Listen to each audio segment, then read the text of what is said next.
আসসালামু আলাইকুম বন্ধুরা, তোমরা সবাই কেমন আছো? আশা করি ভালো আছো। এই তো তোমাদের সাথে নতুন একটি রেসিপি শেয়ার করতে চলে আসলাম। এখানে আমি পদ্মা নদীর পাঙ্গাস মাছ নিয়েছি। দেখো মাছটা বেশ বড় ছিল, প্রায় 5 কেজির ওজনের মাছটা ছিল বন্ধুরা। তোমরা হয়তো দেখেই বুঝতে পারছো নদীর মাছ কত তরতাজা ফ্রেশ একদম।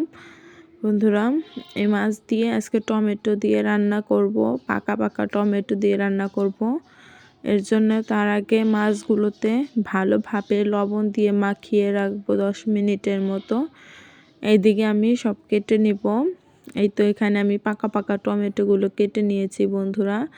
দেখো কত সুন্দর টমেটোগুলো, ছোট ছোট টমেটো ছিল কিন্তু খেতে বড় মিষ্টি ছিল। এটি দিয়ে আজকে তরকারিটা রান্না করব আমি।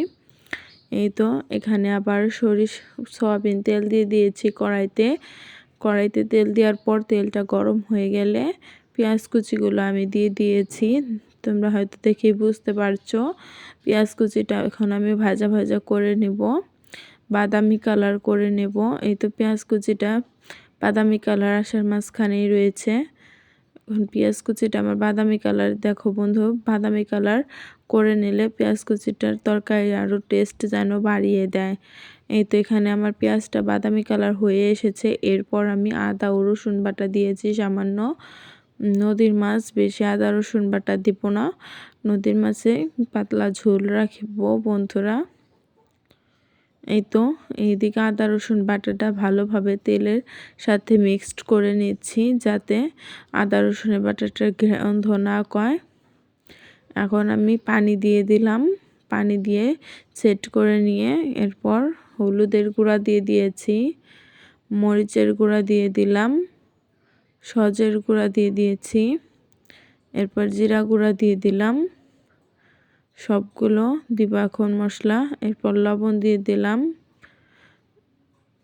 এই তো এখন একটু নাড়াচাড়া দিয়ে নিব, নিচে লেগে যাবে না হলে। এই তো এখন একটু নাড়াচাড়া দিয়ে নিলাম। এরপর কিছু আলু দিয়ে দিয়েছি আমি এখানে, অ্যাডজাস্ট করে নিয়েছি আলু। বাঙালি বলে কথা, আলু না হলে তো তরকারি যেন অসম্পূর্ণ হয়ে যাবে। আলু দেওয়ার পর কিছু পানি দিয়ে দিলাম। পানিটা দিয়ে আলুটা সিদ্ধ করে নিব প্রথমে। এই তো এখানে আবার কাঁচামরিচ দেওয়ার কথা মনে ছিল না, তাড়াতাড়ি করে কাঁচামরিচটা দিয়ে দিলাম। এই তো এখন আমার আলুর পানিটা শুকিয়ে গেছে। এরপর আমি টমেটো দিয়ে দিলাম। জাস্ট অল্প পানিটা শুকিয়ে নিয়েছি, কারণ টমেটোটাও তো সিদ্ধ হতে হবে, এর জন্য টমেটোটাও দিয়ে দিয়েছি বন্ধুরা। এই তো এভাবে রান্না চলতে থাক। দেখো বন্ধুরা, আমি এখন মাছগুলোও দিয়ে দিব টমেটো দেওয়ার পর। এই তো, কারণ টমেটোটা তাড়াতাড়ি সিদ্ধ হয়ে যাবে, মাছটাও কষাতে হবে, তো এর জন্যে মাছটাও দিয়ে দিয়েছি আমি। দেখো এখন মাছটা ভালোভাবে আস্তে আস্তে করে নাড়াচাড়া দিব যাতে ভেঙে না যায়। মাছটাও আমি কষিয়ে নিচ্ছি বন্ধুরা। মাছটা কষানো হয়ে গেলে পানি দিয়ে দিচ্ছি, ঝোলের পানি আর কি। এখন সেট করে নেব। চারদিক থেকে মশলা নামিয়ে নিয়েছি বন্ধুরা। দেখো পাকা পাকা টমেটো ভেসে রয়েছে, কত সুন্দর দেখা যাচ্ছে তরকারিটা। মাশাআল্লাহ, তরকারির এই সময় আমার অনেক ভালো লাগে দেখতে। এরপর তরকারিটা বলক চলে এসেছে, দেখো অনেক সুন্দর করে হয়েছে মাশাআল্লাহ। তরকারির কালারটা দেখো টকবক করে ফুটছে তরকারিটা। এভাবে আমি 15 মিনিটের মতো ফুটিয়ে নিব। দেখো মাছগুলোও সিদ্ধ হয়ে গেছে। এভাবে করেই রান্না করব বন্ধুরা। নদীর মাছ যেহেতু বেশি মশলাও দিব না, বেশি ঘনও রাখবো না, পাতলা ঝোল রাখলে তার টেস্ট যেন আরও বেড়ে যায়। এই তো আমার তরকারিটা হয়ে গেছে, এখন আমি নামিয়ে নিব। টমেটোটাও সিদ্ধ হয়ে গেছে।